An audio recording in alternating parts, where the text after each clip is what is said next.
So all mammals have this vagus nerve. It is the largest nerve in the body, and it's the 10th cranial nerve. So a lot of times we think about nerves coming from our brain and going to our body, and we think that all the information begins at the brain, right? And then the brain is telling the body what to do. But this enormous, vagus means wanderer, okay, in Latin. And then Resma Menakem, I love his work around polyvagal theory, and he calls it the soul nerve, right?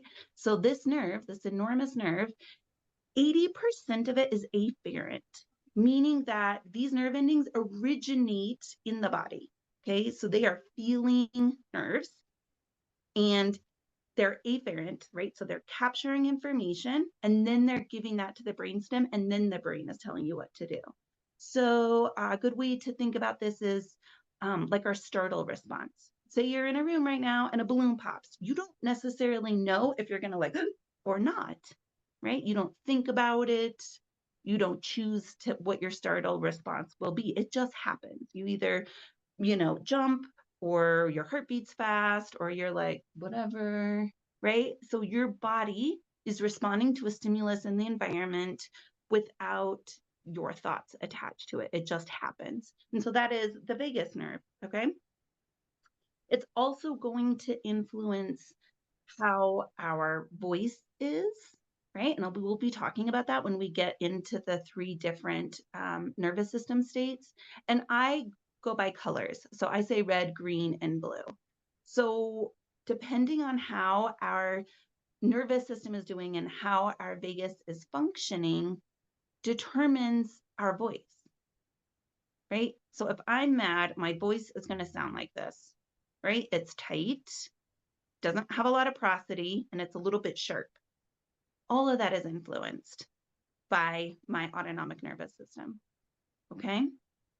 The vagus also controls how we're digesting food, and also controls how our diaphragm is working, okay? We can have 3 different ways that we breathe. We can have the belly breath. When you see babies and they just have these big bellies, right? And they breathe with their belly, okay? This is zone 1 breathing.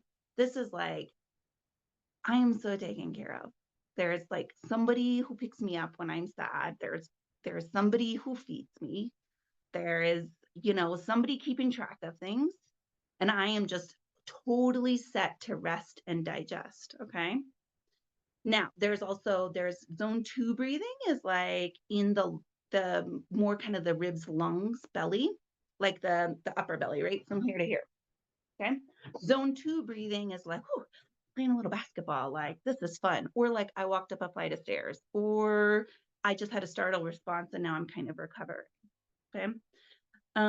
Zone 3 breathing is like, I might die if I don't run fast enough, okay? And that is all above here.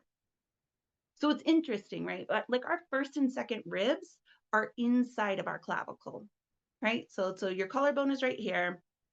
Your lungs are right underneath there, right? Lungs come up all the way up here. And then you have your first and second ribs are right underneath here. So a lot of times when people's necks are really sore, it's actually those first and second ribs are kind of stuck up here.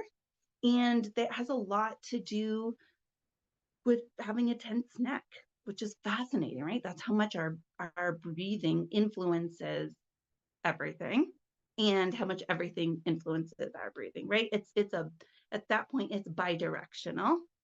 And so how we're breathing is a way that we can notice how we are, but it's also a way that we can influence how we are, right?